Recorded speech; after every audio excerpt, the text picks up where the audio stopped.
Welcome to SpanReads, not your typical reread podcast, a 17 shard series where we reread the Cosmere and are giant nerds about it. Today, we will be talking about Bands of Mourning, characters and relationships. Joining me is Mish. Hello, also firstRainbowRose. Also joining me is Ian.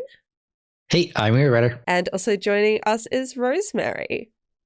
I'm Kaymyth. This episode will have spoilers for all of Era 1, Era 2 up to and including Bands of Mourning, because Lost Metal is not yet out, and Secret History. Steris is everyone's favorite, and if you're sitting here thinking Steris isn't my favorite, you're wrong.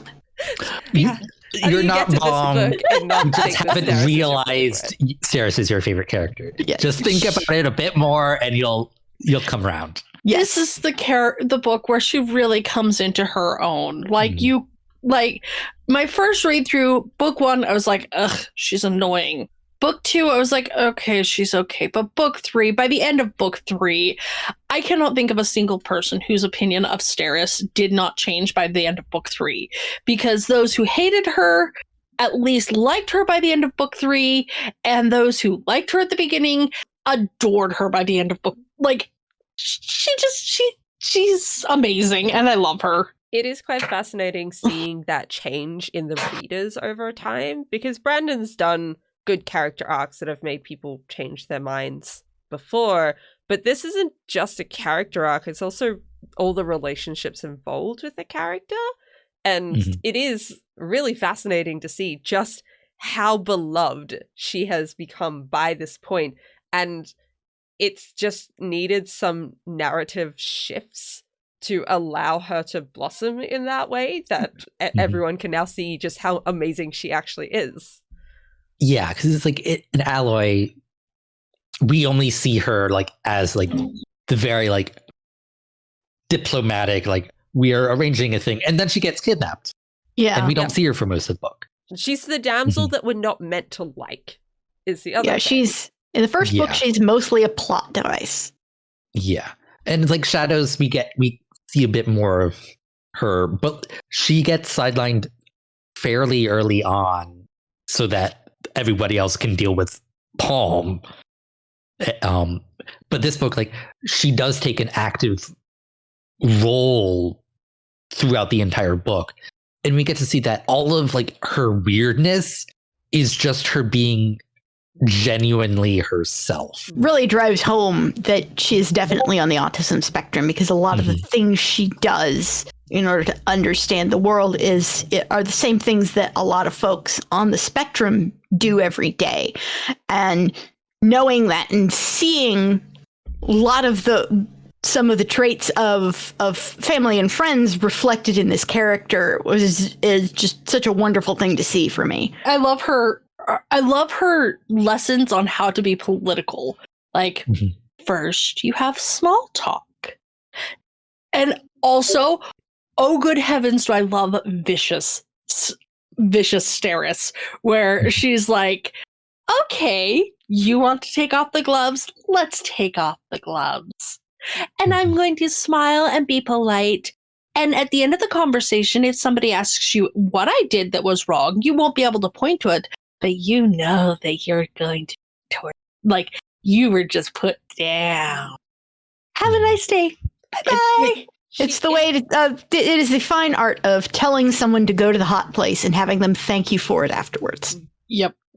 That is how that works. And it is a skill everyone in customer service has to learn sooner or later. That and the customer service smile. Steris is really good at the political talk as well. She doesn't think she is, but she is. And it's because she has to put so much thought and effort into it instead of relying on instincts. And that's where other people fall down in ways that she won't, because she's figured out ways forward in those situations and being able to pinpoint situations where it could be an issue for her for why reason, and there's A, B, and C that she can do about it, whereas someone else, Wax, just strolls in there and thinks that he can, I don't know, just make his way through without any preparation, and he's wrong.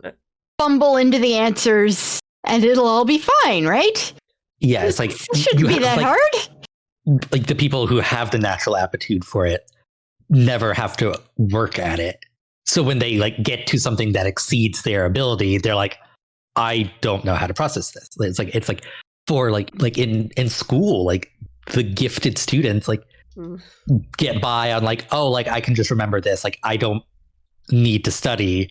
And then you get to college, it's like, I never learned how to study. I'm feeling very called out right now. I mean, I'm calling it myself. You just described my life.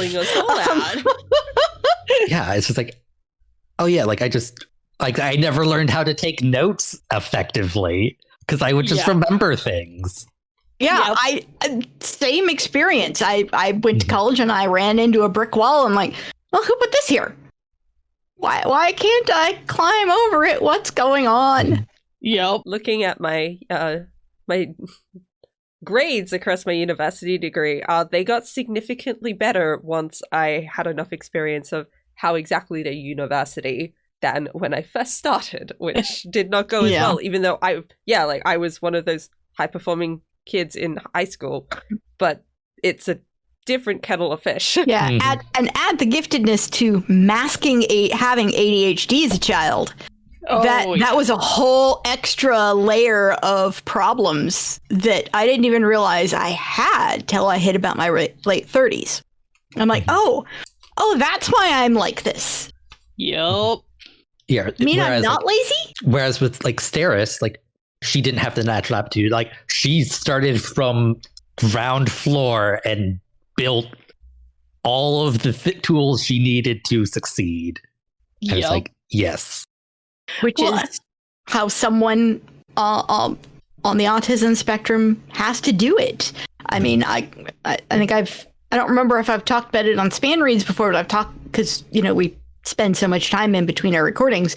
But, my unofficially adopted little sister, she is autistic and she has had to build rules of interaction for every single person she knows. She has to teach herself this facial expression means this for this person because she can't create general rules and apply them to everyone. It doesn't work that way. She has to look at every individual person and go, this is how I'd interact with this person.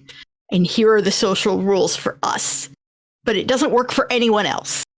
Yeah. So she has to build it from the ground up every time.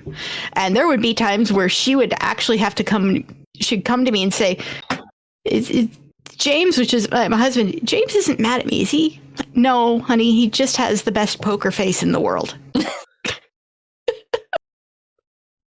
Well, and also watching this is the book where Wax falls in love with Steris. Mm-hmm. And it is so cute to watch them fall in love. Like her being like, you guys are going to take the boring way.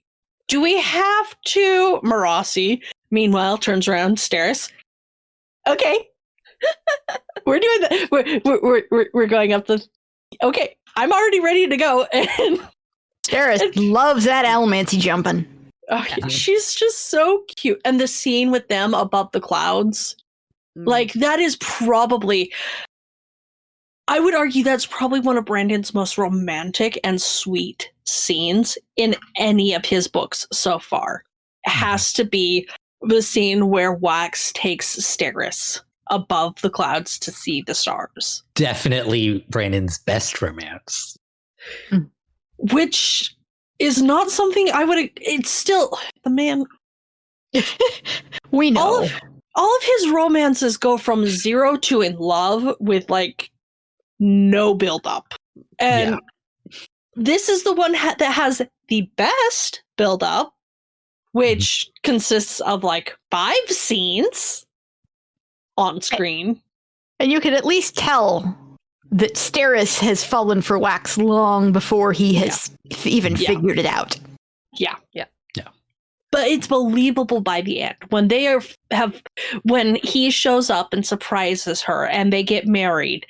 It's at least believable by this point that, okay, yes, they actually are in love with each other. And it might be a beginning love, not a deep-seated, but it's going to last because you can tell that they truly care about each other. And they worked through getting to know each other and learning how to respect each other's strengths and shore up each other's weaknesses before they got to that point. And that makes a huge difference when it comes to development of a relationship. And I feel like the end of last book in particular was them turning the corner of being a contractual obligation to each other to being people to each other, but particularly Steris putting herself out there and being like that open, vulnerable person for Wax to lean on. And then this is the book where he goes back to her in the same way and starts to open up himself, and they go from being people to each other to being romantically inclined towards each other, at least like in both directions. Yeah, and it's like Wax has like, because like when during the first wedding scene, it's like he looks at her and he sees the wrong woman standing beside him, and it's like the growth from that to like choosing Steris, like not like he like throws out the whole like this is politically like a contract marriage. Is like, no, I am choosing you. Yeah, and there must have been at least some of those feelings there at the beginning at that time, even if they weren't fully at the surface, because it's not like there was that much time between the start of the book and the end of the book. Yeah. Which is part of my complaint about Brandon and the writing of his romances is if you look at the words that are used and the way that the character is presented, it is supposed to be that the feelings aren't there. I think Wax was already starting to be very fond of Steris in Shadows, but that got overshadowed by Lessie showing up and dying again. That just wiped out everything that he'd done for a while, but it was still there underneath. He had to work through his grief before he could go back to that. And he is clearly fond of her, even at the beginning when they're about to get married. And he turns up and she's talking about how he's not late enough. And he thinks about how that's, what does he think? I 100% agree with what Rosemary said. It's like, it is like Wax is overcompensating during the beginning of the book. Because like he refers to Lessie as his wife, where in previous books he said like he did not think of her as his wife. It's like it was one of the things that like is this like a continuity error? And like no, it's like Wax like is like changing the way he thinks about Lessie because of what he just went through. Yeah, and it's interesting because we've got Wobbs on that words Brandon to back that up, and apparently that whole thing drove certain editing members of that book a little bit crazy, which I find highly entertaining and very believable, because they're like, Brandon, this doesn't match. He's like, no, it makes sense for him psychologically. Just leave it. Don't change that. It's similar to how like Wax thinking of himself as Wax versus thinking of himself as Waxilium, like in like in his viewpoint, like does a lot to indicate where his headspace is at that point in time, the little things. When he first turns up at the church after the raid, he sees Steris, and his first thought is, wow, she looks really pretty, all made up like that. And then he just feels his stress melt away. And that's before they've even started talking in the scene. There's definitely some fondness there to begin with. I think they just needed to fair. Work past the Lessie stuff and like bring it to the surface. They needed to have a working honeymoon before they could have their wedding. Wax needed to come to terms with Harmony because that was all so tied up with everything. And I don't know that he could have moved on without finally making that peace with Harmony of, no, this is the only way it could have gone. It's that, and it's also like seeing Steris for who she is, like because like he's already like starting to fall, but like he still doesn't get Steris at the beginning of the book. I think he doesn't see her. So like there's the potential at the beginning, and then he goes like, oh, like this is who you are, and then it's like the scene with Steris and Marasi at the end, like their whole conversation, and Marasi is like, have you ever had like your perception of a person just shattered beyond belief? Yeah. Because it's true. Marasi didn't really get Steris. Yeah. She thought she did. They'd spent enough time together, but it takes a while to dig down underneath the layers of all of the compensating that someone on the spectrum has to do to really get into the meaty core, because Steris has to put on all of these layers of how to act in order to function, because her brain just doesn't process things the same way most people do.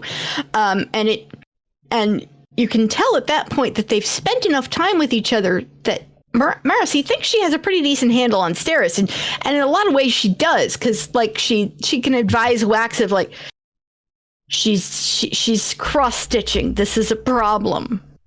You need to go talk to her, because she only does this when she's really upset because she hates it. And so you know that she has a lot of insight into how Steris thinks, but she's still got some illusions, and those get shattered there at the end. And she's like, oh, you're actually in love with him. That's so sweet. Yeah. The parts of Steris that I don't think Steris would have acknowledged or would have like embraced until like her relationship with Wax, because like it's through her relationship with Wax that like she gets to express those parts of herself. So it makes sense that Marasi didn't know about those things, because like before Wax was around, which was the majority of their relationship, is like they just wouldn't have manifested. See, I actually don't think that Marasi knows Steris very well at all. I think she knows bits and pieces about her, and that's how she knows the thing about the cross-stitching, and it's like, oh, okay, she's upset. But the way that Marasi always talks about Steris and gives advice about her just seems really superficial on the surface of, okay, I've seen this person, this is who they are, and just made assumptions about her and how Steris would feel or do things without actually stopping to think of, well, is this more than just a quick reaction I've had of one interaction that I am now projecting onto every single interaction that could be similar to it? Like it always read to me that Marasi doesn't actually know her sister very well. She thinks she does, but I never came across that they were close and were more just kind of related acquaintances almost. I think that's how they started out, at least, but I've gotten the impression that since their lives kind of went gauga, they've gotten closer. And, it was, I'm sure, a very awkward relationship at first. Since Wax has come into the picture, they have had a lot more opportunity to spend time with each other. And I think that they have gotten to know each other better. But I think the learning curve for Marasi was a little bit steeper than she was expecting. Definitely. So I think she had gotten to, and it's like the chart of when you're learning things, like if I'm learning art. Oh, hey, I'm good at the thing. Oh, wait, now I'm seeing that I'm not good at the thing. Now I'm getting practice. And no, it's the going back and forth of, I have leveled up. Wait, there's still so much further to go. It's like your perception of your own abilities versus your ability to perceive skill in others. Like it doesn't go linearly. It's like it alternates. Thank you, Ian, for using the words I couldn't find. But, I do think that because a lot of this has been going on off camera, so to speak, we haven't gotten to see that development. And I think that Brandon putting in these pieces of Marasi being able to give Wax that advice about, you need to go talk to Steris because she's really upset, I can tell because of this, is meant to demonstrate that, yes, they have become closer and they have gotten to know each other better in these last couple of years. Well, and I found it interesting that I don't remember if it was this book or the last book, but we got an answer to the question that we were discussing in the Alloy episode of how much does society know about the fact whether or not Marasi is her cousin versus her sister. And in one of and in this, it was either this book or the last book, it was like society has discovered. So we were debating whether it was kind of an open secret at the point of Alloy or not, and as it turns out, it wasn't. But by this point, it's kind of an open secret, unacknowledged. In Shadows, Marcy got casually referred to. Oh yeah, you're Lord Harms's by blow, and she's like, you know about that? Mm-hmm. Yeah, sure, it's fine. Yeah. But but that becoming public then means that they can be a bit more open in their relationship, especially if society hasn't been treating it as a giant scandal, because it looks like they really haven't. Yeah. Like, no one seems to care. Because I don't know exactly when Steris's mother died, but the fact that she was already dead by the time anyone knew about this, like, well, I'm not going to do the math. I don't want to think about that too hard. I'm pretty sure it says somewhere that Steris finds out about Marasi when she was a teenager. Yes. Yeah. So that is quite a long time that they've known. Yeah. Yeah, because Steris is almost 30 in this book. Yeah. And Marasi is somewhere in her mid-20s, early to mid-20s. The other awesome relationship, of course, is Wayne and Milan. I really think she's going to be good for him because she knows how to call him out on his nonsense. Mm-hmm. Yeah. Yeah. She's just oh, you're full of crap. Awesome. Well, and she doesn't put up with it either. If he's doing something stupid, she's willing to say, you're being stupid, knock it off. Yep. I want for them to spike Wayne somehow so that those two can continue together forever. But yes, just what so many people in the fandom want, Immortal Wayne. I believe there are two factions. Okay, so there's three factions. There's the make Wayne immortal, and then there's the please God no, and then there's the rest of it. Just like meh. Milan is just so much fun on her own because she's just like. You can tell she is fully aware of every social convention that she breaks, and she likes to pretend that she isn't, just because she wants to keep the children on their toes. Mm-hmm. Yep. Yeah, it's like you need to know the rules before you can break them. She knows exactly what she's doing at all times.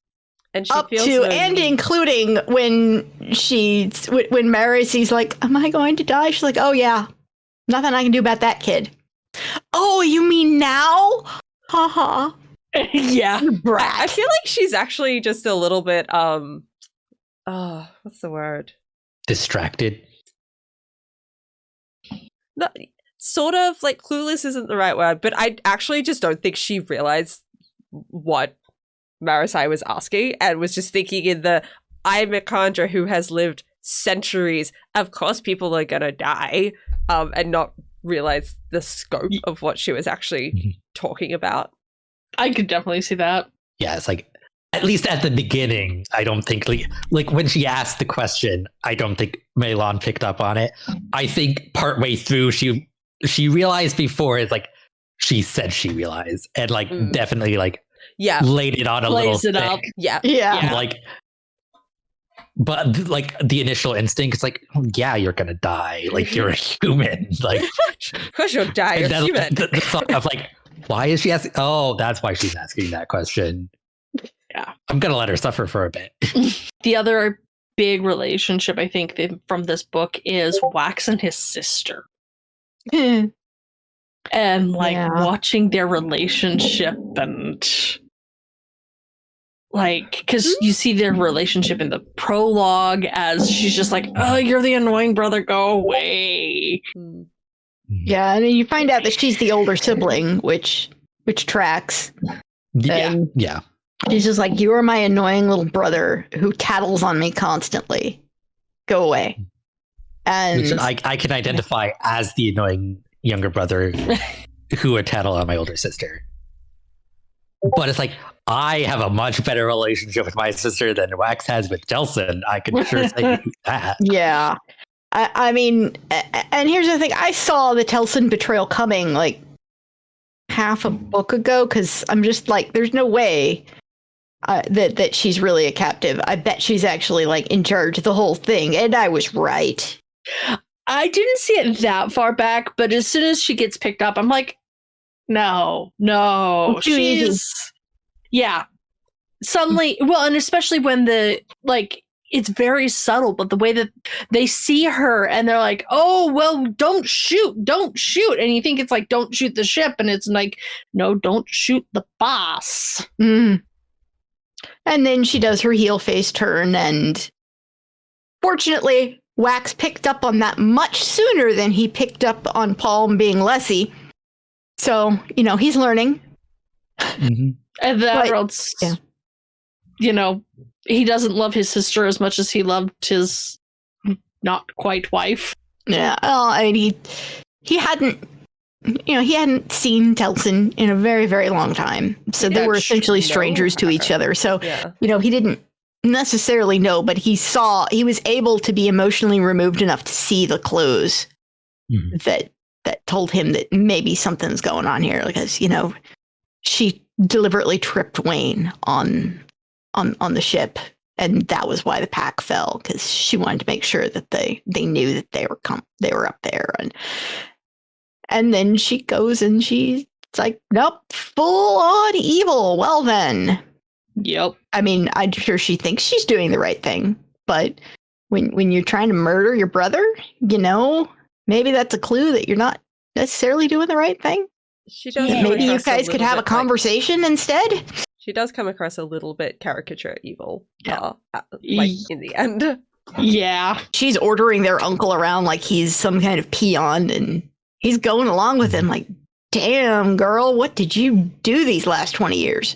The other relationship that I forgot was in this book, but I wanted to wait till now to talk about it, was Wayne and Marasai. They have a very good friendship by this point. Mm-hmm. And it was just really nice to see their scenes together.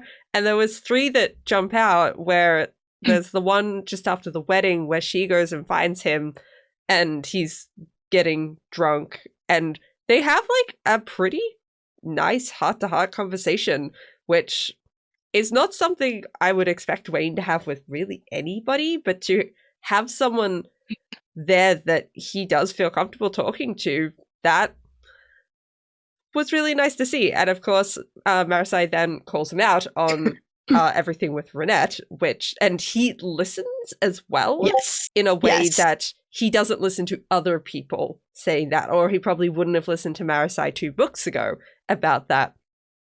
But then there's also the conversation on the train, and he's now giving her advice because she's trying to figure out how she fits in with everything with Wax and the Kandra and her purpose in the whole mission, compared to, well, they wanted Wax, but they couldn't have him, so they went with me.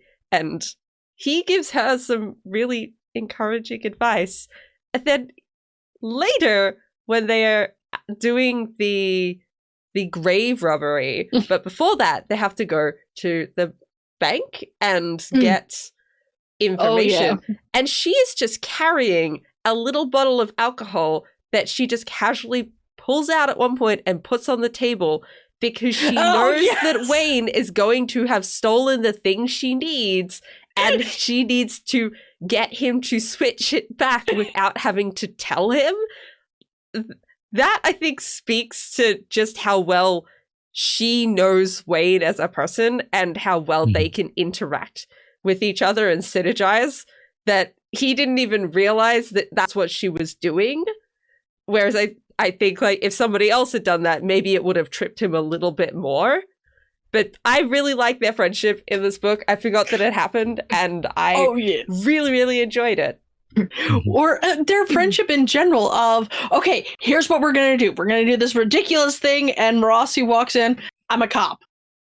But you ruined my fun! And then later on... This is easier. He gets us what we want too.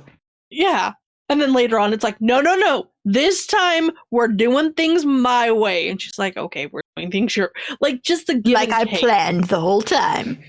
Yep. She's... I love their friendship.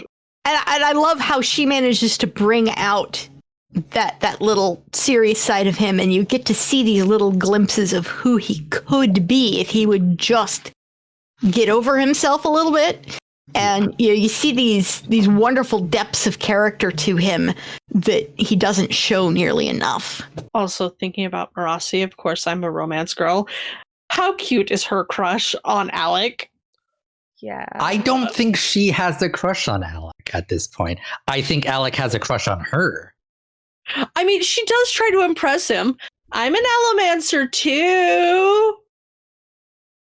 I think there is some mutual crush there, but it's much stronger on Alec's side, and Marasi will never admit to it at this point. But the way she takes when he gives her his mask at the end, and the way she takes it and values it, you can tell there's something there. It's not as strong for her because she's still like, damn, this boy's young. And I'm sure that is an issue, but depending on how much time skip we go forward, he'll have a chance to have matured a bit before we get to the Lost Metal, and then perhaps he can be nice and dashing, and then she'll be like, "Ooh." But it's definitely like there is a slight attraction on her end. I don't think it's like her is like I saw like the I'm an Allomancer too in a much more teasing light, and it's like, I'm an Allomancer too, right? And like she said that just to get the reaction she did, which is to freak him out. It's not you should like me as well. Was the read I got it. See, Alec never had any idea how many Allomancers were really on the ship with him, and that is hilarious to me. Yes, I love Alec. By way of characters, he's a fun one. Mm-hmm. The sass he gives to Wax does not know what to do with the sass that Alec gives to him. Because he's both sassy and respectful. What's the word? Yeah, he's genuine. Yeah, he's genuine in his sass and not meaning it to be sass. These are the rules on how I treat this person, but I'm also kind of a brat. Yeah, I love Alec. I think there is one last relationship we haven't discussed, which is ironic given the pairing, which is Wax and Wayne. No, we don't really see a lot. They're just kind of, they exist. Well, we do see there's some big things in this book, like when Wax dies. Oh yeah, Wayne freaks out. It hits him hard because he has built his entire worth in life around what Wax thinks of him. He even outright says in this book that if Wax thinks that there's something redeemable about him, then he has to believe it. But that's the only reason he believes it. And, he's built his entire sense of self-worth around Wax. And that's not healthy. No. No. And I really hope that him working more with Marasi will balance, break him out of that a bit, because I've said this in Lost Metal predictions, is I really want to see him learn to forgive himself, and because I think it's holding him back from the development that he needs to do as a person and as a character. But seeing him, the way he reacts to Wax's death, and he picks up the gun and he's like, "No, hands, stop this nonsense. It's time to get serious." And because he's so utterly freaked out and grief-ridden that he can temporarily override his PTSD. Something that I was thinking with Wayne, based off his reaction to Wax dying and his first instinct being, I'm going to go commit a murder now, is that we might actually see him go further down a dark path with that, instead of maybe a redeemable path at the end, but not starting to get better and work through his issues. I think he's going the other way, because as much as he might say to Wax at the end that he deliberately let Telsin live, I do not actually believe he deliberately left her live in the way that he is implying. So yeah, I very much agree. I think that Wax and Wayne have a one-sided codependent relationship that is incredibly not healthy, and Wax doesn't help it. He doesn't have the codependence, but he fuels the codependence with Wayne, and like that is not He doesn't good for acknowledge them. that it exists. Yeah. I think he doesn't even realize that it exists to an extent. Like, he goes, oh yeah, no, Wax relies on me. That's the thing. But I don't think he realizes exactly how much Wax relies on him. Wayne? You mean Wayne? Yes, that one. Words. The characters are the people, and the people do the things. But the fact that it's taken him this long to tell Wayne to cut it out with Steris, that is part, I think, because of his changing relationship with Steris, but also that he just gives too much of the benefit of the doubt to Wayne and doesn't stop to think about Wayne's actions, because he's known Wayne for so long, and this is detrimental in a way. It's just Wayne being Wayne, and why is there a problem with Wayne being Wayne? It's just Wayne. He sees the person behind the actions, not the actions themselves. Yeah. And he doesn't see just how damaged Wayne really is still. Yeah. Wayne's reaction as well when he sees Wax die, like the initial scene with it, came across a lot more to me like a relationship as well than necessarily just the friendship that had been presented. Like, I don't think anything's gone that way in the books or anything. It was just very interesting to me because that's how I would normally expect, like, my lover has died. Yeah, my partner, my lover has died, and just my entire world has shattered. And I know that definitely happens with friendships as well. And it might just be that I haven't ever experienced a friendship that's that close before that I can understand what it would be like as a friendship. So it comes across differently to me. Yeah, it's like I do think it's definitely a friendship, but it's more like a brotherhood. It's like they're more brothers than anything. Yeah. It's like Wax has more of a sibling relationship with Wayne than he does with his actual sibling. Yeah, very much so. Oh, absolutely. But like the other aspect of their relationship I want to touch on is in the lead up to Dulcing, like the invasion of like the airship, where we see, I think we get the best glimpse of like Wax and Wayne's relationship out in the roughs. Because there's the whole thing of it's like, oh, we're going to catapult Wayne behind enemy line because he can just splatter on the ground and be fine. The tomato. Boiled tomato.